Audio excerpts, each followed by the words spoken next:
Hello. In this video, I'm going to use OBS-Studio or Open Broadcast Software Studio to capture this image or this video that I'm going to make now using OBS-Studio or OBS Studio. So Ubuntu OBS software, it has a lot of cool capturing screen images. I installed it as a Snap, and I'm going to on this video I'm going to show you how to remove VirtualBox VM that I no longer need. In this case is a Windows 10 operating system that I don't need it at this time, so I'm going to remove that one using VirtualBox. Let me just minimize this window, and then I'm just going to show you the VirtualBox screen here. And before I remove it, you can see that, for example, Windows 10, this is in a save state. I'm going to just start it, and I'm going to shut it down and put it into power off state so I can remove the entire package here, because otherwise the option of remove, yeah, it is still there, so I can still do it even with the save state if I want to delete it. If you right click here, you have an option of remove the VM. This VM that had about 8 gigabyte of virtual memory, and then one CPU, and then all the other resources that I allocated, I no longer need it, and I'm going to remove it. In order to remove this VM, let me show you on the Ubuntu side that what I have. First of all, this is a Linux session that I believe it is big enough to be read. I'm going to make it a little bit more bigger, and that way you could just see the entire screen much easier to read if you're looking on a cell phone or something. But this is big enough now. We could just look at it. And on this VM that we have, if I look at the contents of the os-release file, basically I have Linux latest and greatest Ubuntu 22.04 stable version, which is called long-term support LTS, and which means it's good for 5 years. And then when it is good for 5 years, it's going to run until 2027. It came out on April 21st of last month, which is April 21st, 2022. And then the name of the code is Jellyfish, Jammy Jellyfish. That's the code name. And if you see the background here, the nice background is also the jellyfish background. You can see by default you can get different various type of backgrounds. So I'm going to just go back here and then clear a screen. I type in my ID. The reason I type in my ID is for the VirtualBox that I created on my print working directory, /home/Wahid. I have a list of files that I can just do a long listing of them. Sorry, clear the screen. Long list of them, and then the VirtualBox, the one that is there, you can see the VirtualBox. I have to do uppercase VirtualBox, and then it's Windows 10 there. So I'm going to the CD to the VirtualBox. By doing virtual star, that is mean that I can get into the directory where even if it is a space there. And then the same thing with Windows, CD to Win star, I'm now there. And as you can see, the file, the VDI file, virtual disk image, it's about 11 gig. So if I type in file star, you can see that the virtual disk image is there. And then there's some configuration files, the text files that is maintained. There's the metadata about the information about the CPU, memory, and everything else, the state of the VirtualBox. So now let's look at the file and size. disk usage minus such, about 11 gig is the virtual disk image. But in fact, I allocated about 50 gig or 48 gig or something like that in range at the time when I created. So the 11 gig of VDI is about 8 gig of physical memory when it gets loaded in plus more. And then the content of it, the actual disk image will be written when you're writing to the file. Up to 50 gig will be allocated for this file system that we created. At this time, I'm going to just clear my screen, go to the top, and then do a less minus L, and then I say, okay, this is it. Now, what if I want to delete it using this option? Will it delete all the local files on that directory? Yes, it will, because that option of right clicking here saying remove is going to prompt you, say that do you want to remove only the VirtualBox or you want to delete all the files. In this case, I want to delete all the files, so it's just deleted all of it. And now notice that this VirtualBox is going to go away too. I'm sorry, the VirtualBox is there, but the Windows 10 is going to be just not there in this directory location anymore. So if I just do a CD here, this directory is just empty. And if I go out here, that Windows 10 directory is gone. And then now if I go out here, all I can see is nothing inside that directory. And then the parent directory, I still have the VirtualBox, because inside that one I can add additional virtual machine and install an additional virtual machine. So with that said, we just deleted the virtual machine there for Windows, and then we could use another tool to just install additional software for this virtual machine. And I'm going to minimize this window here, and then right here you can see it is empty. If I want to just install another Linux box, for example, let's say Rocky version for Rocky 8.5, I can come back here, say new, and then I'll just go say Rocky 8.5, 8.5, I will just say like that. And then it's, I'm not going to just say this is Linux, this is, I'm sorry, I'm not going to say this is Windows. So somehow it was not understanding when I type in Rocky, and it still says that do you want to do a version of Windows. So I'm going to give the name Linux, and then automatically it's going to find that one, and then say Linux Rocky. Obviously the subversion 8.5, I'll leave it blank. At this time we can log into the machine and just check it out. And this is like showing you the 64-bit there. So I'm going to say go ahead and just bring it up. 1024 is not good enough. I'm going to just allocate about, let's just give it like 4 gig. 4 gig is good enough. I'm going to allocate and then create a virtual hard disk now. Yeah, go ahead, create a virtual hard disk now. Virtual disk image, yes, that's fine, and dynamically allocated. But notice that this time it's just going to say about 8 gig. No, I need at least 50 gig to just practice something with it, so installation of additional software. And then I can increase it to 100 gig, and that's fine. I'm going to do 100 gig instead of that much. 101 gig is fine. So I'm going to create that one because I have 2 terabyte. That's good.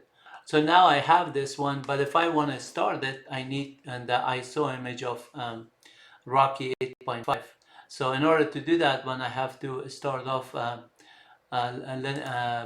Firefox and then go to download the latest Rocky 8.5 in order to just install it. Let me just pause the video here, and then we just are going to resume after I download it. Okay, I found out the location on the Rocky Linux by just going to the browser and then search for Rocky Linux 8.5 for x86 platform, and then you can see, as you can see, there's a number of ways to download it, known issues and everything. So we're going to try the download the ISO image, and then we are going to try the DVD option, which is full blown software. And right now it's downloading it. And so if I go here on my uh, command prompt and then clear my screen here, cd to my home directory, and then cd to downloads, and then ls minus ltr, you can see that Rocky 8.5 is coming out. But as you can see, the ISO image is 0 byte, and then the partition file, it is a little bit growing, as you can see every time I just do that one. When it is all done, the ISO file will be just the size that it should have. And it is getting really fast in some ways, and the download, it is increasing. So if I just do star dot Rocky star, just to get that one, and you can see that every second it's just growing there. Let me just clear the screen and say disk usage star Rocky star.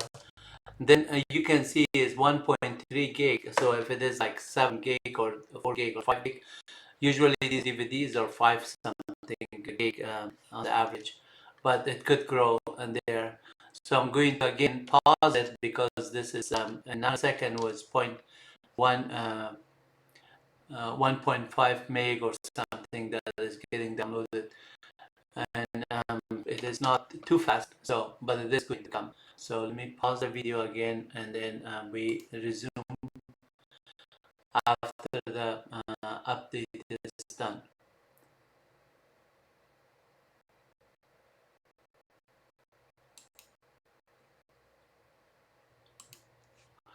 So it's almost done, but I'm going to just check this usage is Rocky.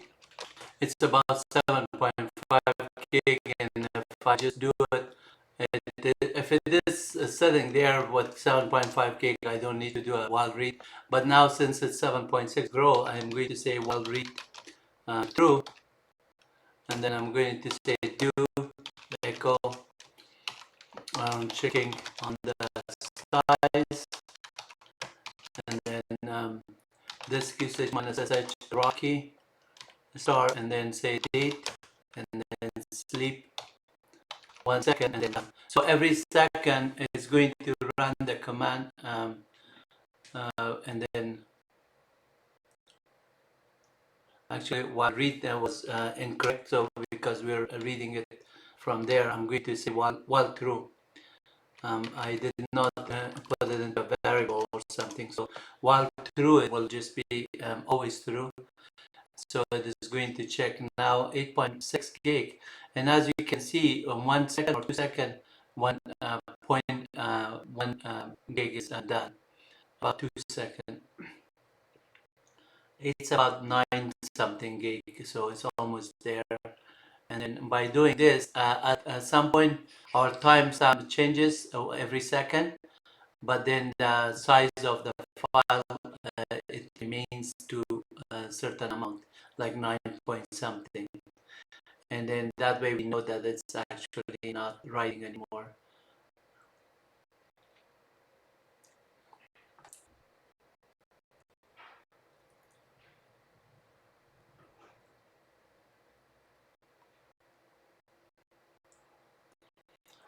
So this is like almost like a 2 DVD.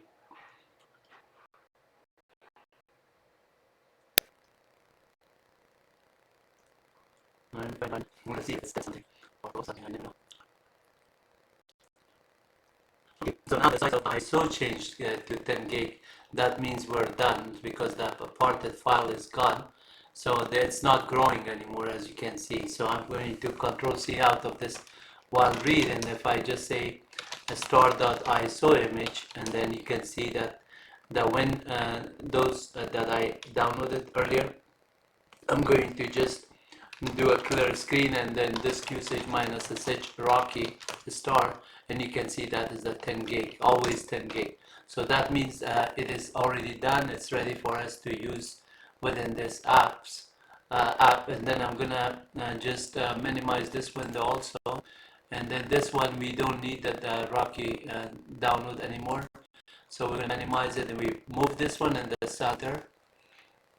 By moving it in the center, now we just say start and Linux Rocky. And then when it starts, it's going to just say, can you give me the ISO image where you downloaded?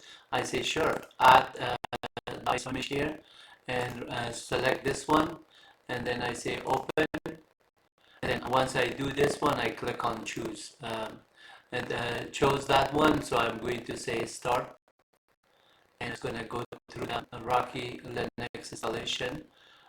So here it comes out by default to test media. I'm not going to test it. I'm not going to troubleshoot. I'm going to go down to up to install Rocky Linux, and that's the one. This is screen. I can minimize.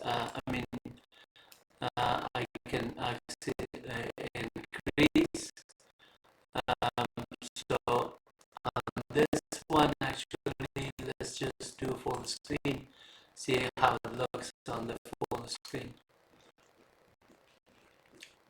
This is the Linux Rocky VM installation. So some of the interface is just at this time is going to change, but I'm going to exit out of full screen, so you don't see a black screen for a long time. And as you can see right now, it's trying to bring the services, so it could start the installation.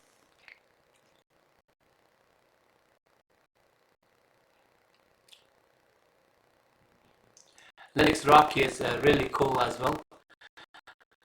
Linux Rocky is a replacement for CentOS 7 and CentOS 8.5 or 8.0. So CentOS was the previous version of Rocky, and CentOS was replaced by Red Hat using a Rocky version. Rocky is named after another developer that contributed on the CentOS software community. So the CentOS stands for Community OS version. C for Community, ENT for Enterprise, and OS is OS. So Community Enterprise OS. And this Rocky is named after that developer that contributed. There was two developers. One of them still working on Rocky, and then the other one, God bless him, passed away. Maybe that's why they named after him. If he's alive, it's still God bless him. So this is basically, and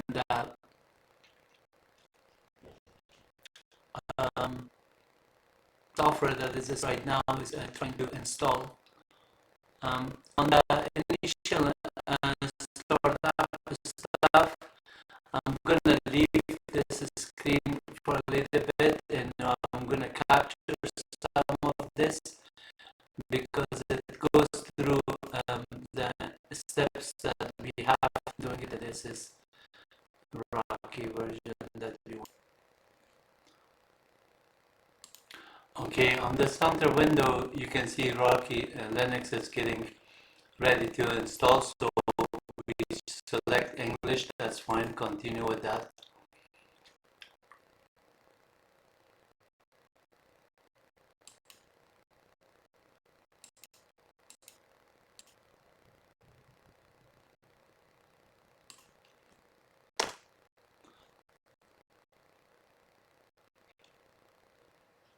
Somehow it is taking a long time to just click on the continue button. But that's okay, we could just live with that. And then let's see if we can resize this one a little bit bigger. That way we can see everything. So for the keyboard layout, we already selected English. We can just say, and that's fine. And then the root password, I'm going to just assign a root password quickly here. And that's a strong password, so I'm going to hold on to that one. And then say done. So the root password part is done. Then the next one installation destination. So this is the virtual disk that we created, 101 gig.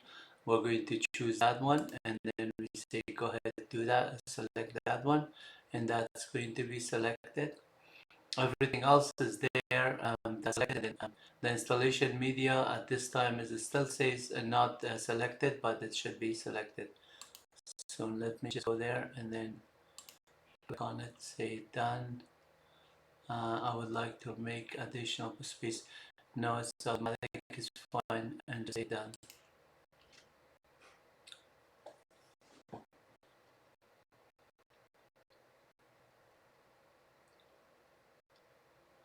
Okay, so now all the installation step is selected. The automatic partition is selected, everything. And then I'm going to say begin installation.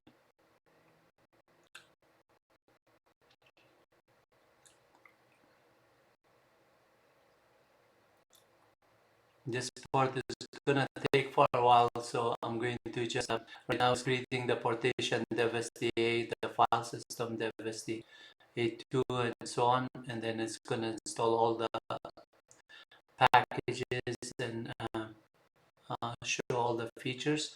But this time I don't need to look at all of that. I'm just gonna pause the video, and when it's all done, we will look into that.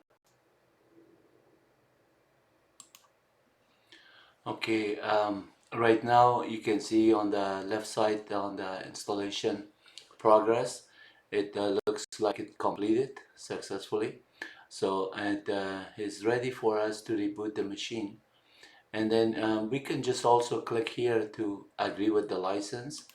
And then if we don't click on it here, obviously the option that is going to give us at the after the reboot is going to give us a button to agree with the license. So there's no button here, that's why. So I'm going to click on the reboot system.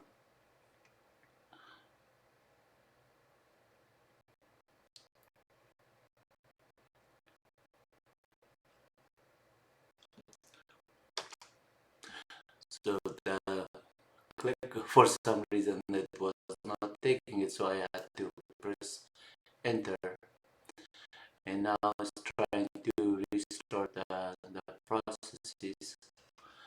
And just opening up the VirtualBox interface.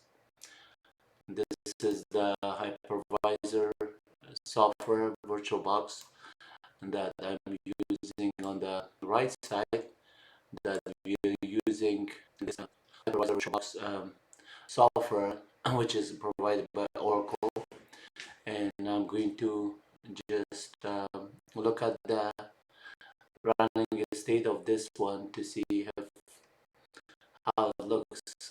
It's right now is doing the installation. I mean the start lap is 1 second left, and then it just moved up. And you can resize the VirtualBox here. You can also click on the entire whole screen, and then you can switch it. So you can see that Rocky Linux is booting, and you can do Control C to switch back, Control C to switch between the full screen versus the scaled mode. You can also resize it on the side. So every time you press Control C, it tells you that go ahead, you want to change it to a different view. And the view option as well to switch between skill mode versus right now in skill mode, so it doesn't do anything. Host C or host F, if you want to do that, skill mode is host C, and so Control C was switching it, and then Control F. Host key is in this case the right control key stroke. And this is going to switch to host plus F. You can see that it tells you this instruction here, your right control is the host. Now I'm going to just not switch it to because if I do, you will not see anything but this black screen. So wait until the nice interface shows up, but then we can redo it. That's not gonna take too long. It's a VM. Usually, if you have good resources, usually it is very fast, less than a minute or two. But if you have no resources, obviously that's gonna take much longer. Resources by mean how much memory and how fast is your CPU, the central processing unit, as well as the RAM, random access memory, the physical memory that you have it on the host operating system. In this case, the host operating system, as I showed you before, we were just doing, let me go here, clear the screen, and then cut etc or release. The host operating system is Ubuntu 22.04. This is the latest and greatest stable version of Linux Ubuntu. It's called long-term support, which means it's good for another 5 years, which is good until 2027. 2027 of another 5 years, and the code name is Jammy Jellyfish. So while I'm doing this, please make sure if you like this video and you want to see more of these videos, and I'm going to do a lot of installation, configuration, system administrative kind of tasks, plus DevOps, all those kind of activity, plus programming, operating system, Linux, Unix, shell scripting, Windows, PowerShell, command line syntax, and then a lot of web servers, services, web servers, and then file system, and then and on top of it, programming languages like C, C++, Python, and everything else. So right now the screen is waiting for me to just acknowledge the keyboard, and then I'll approve or accept that license. So I click on the license. It is just saying that yeah, this is the license, and I click it done. There's a button here that you have to click on. I accept the license agreement, and then click done. And now this changes, and then say finish configuration. Actually, I could just create the user account, so the user account has to be created. It did not. Let's see if that option, it should have not go by default, because it is gonna give you a kind of like a default admin account, or just gonna say you haven't created it. But that option, the two buttons that were there, if you didn't notice it or didn't click on it, it should still just wait for it, if it is going to later on prompt you for the user, and then you don't have a user, and then usually it's not a good idea to just have a default root account. People don't know how to change it, and they are going to have a system with a default root account. And for security purpose, those ideas are not good, like admin password kind of things. But we'll see if this one's going to bring up an interface, or I need to just go back to the single user mode and then just add an account there. If the system comes up without any default password, then you're going to be able to just do it at that time by going into a different single session from the boot menu, and then just add users. So I've done that, and no problem. We can do this, click next, and see if it's gonna just right here it's just going to say we need to a few details. So it is asking you for that, and that's why the option was not there. So I'm gonna type in full name Wahid Lutfi, and then username, they give you a name. If you want to just make it short, you do that. That would just give me a username. I like to keep it consistent, so I don't have to just remember on each machine that when I SSH to it and everything, what was my login name and what was my password. But the password has to be a different pattern on this, and make sure that this secure enough, and then also make sure that it is changing from system to system, and different platforms, different password. So if one gets hacked, you don't have an issue. And these are VMs that it could be destroyed at any time. There's no important data on it anyway. Everything that I'm showing here are for fun and for practice, for learning for you guys, so you guys could learn it, and that's all I'm doing. This one, I don't need this machine, I don't need this VM, but I'm doing it for education purpose, and I want to make sure that everybody has a free choice of learning education and the courses that they want to do whenever they want to do it through online, maybe YouTube channel or something else, Google website, documentation of websites, so they can get it. They don't have to attend expensive university to get the same kind of education. So start your using Rocky. It's ready for us, and it is just coming up. We will check a few of the Rocky information, then end this video. So once it is coming right now, and at this time I could just even go to scale mode of different fonts or different kind of not different font, different resolution, and then I could set it up to just make it look better. But again, that's your choice. You just depend on how you want to use it. When the system is up and running, you can get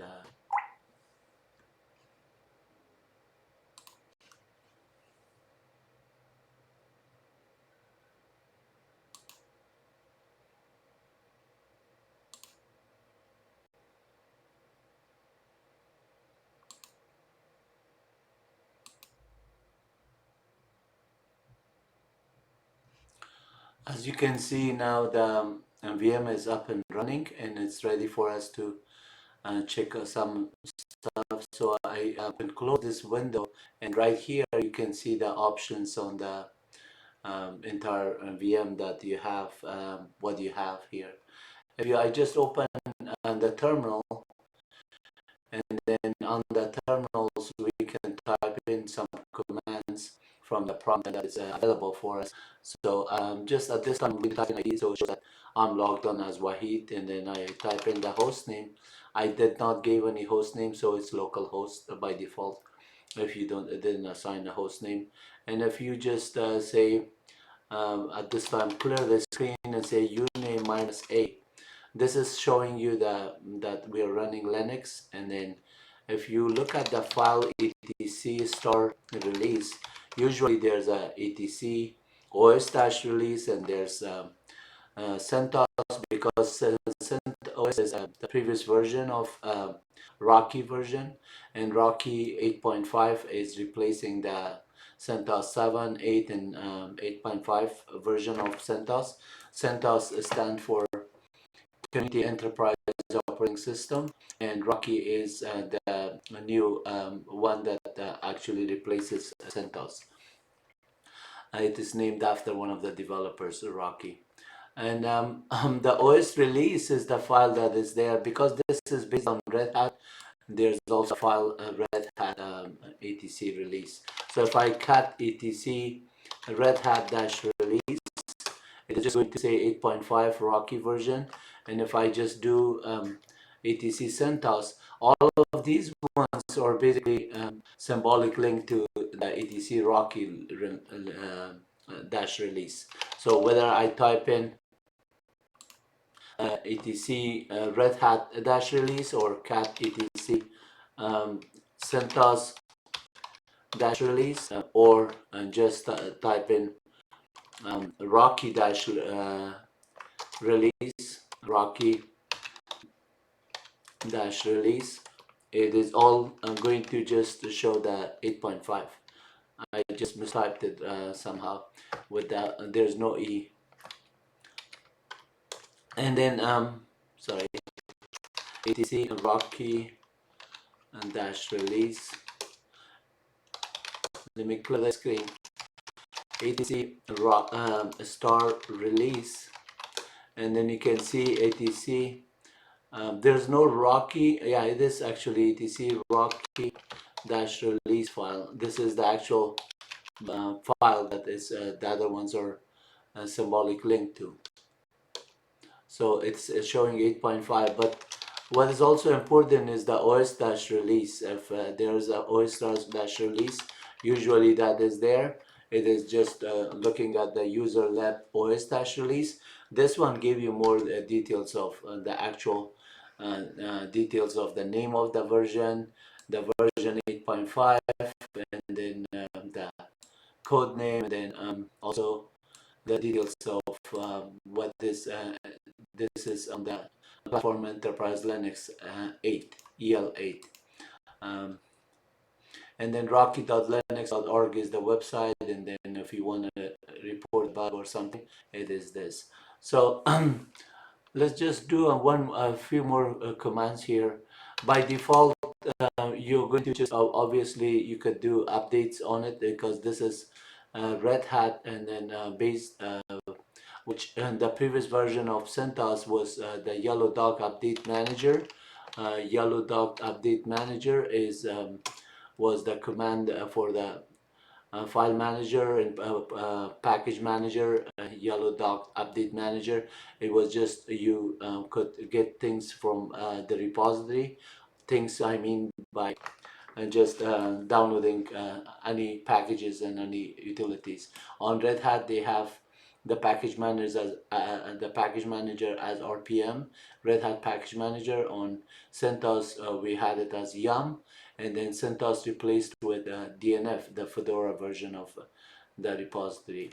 So if I just say which DNF, and then by doing user n yum, you can see this is symbolic link to DNF-3. So that's the DNF is symbolic link to user ben, and DNF is symbolic link to DNF-3. As you can see, that is what it is. And then I'm going to do a couple of commands. Whether you do yum list everything and then do a word count on it, you will get the list of all the packages that are on this machine that is there, app stream. So error during downloading metadata repository. So the repo is not ready yet.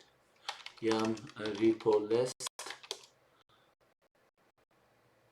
It does actually show the app stream there, but it did not give me. So I could do, because this is a DNF based, I could say DNF list, and then see all the repositories from the upstream, and then also this. And let's see, error during downloading metadata for repository upstream.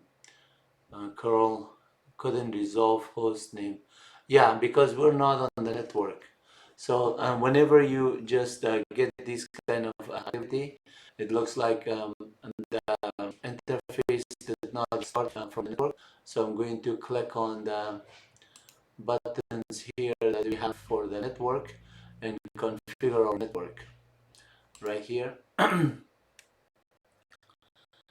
Because we're using NAT based on the host machine, we should be able to just configure our network.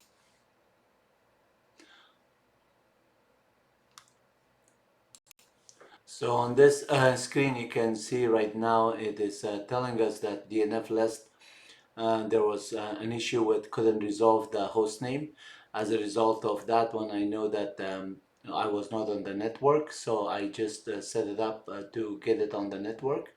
And if you can see that this is basically wired network, so through Ethernet cable, and it is now available, so I can just run the command, the same command that was just failing before. I could get the list and then get all the list of the packages that are there. and you can see that last metadata that was read from the repository, all of them are showing here. And since yum and DNF are just basically, and yum is symbolic link to DNF, I could just run DNF list or yum list.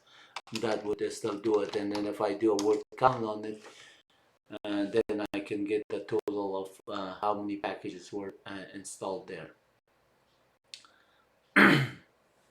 So you better use a DNF command rather than yum, because at some point when the end of life for and the CentOS version is there, even though it's symbolic link, Red Hat may decide to not provide the yum as a package manager anymore, and the symbolic link might be removed. If it is not removed, yes, you can do the same command, just typing in here yum.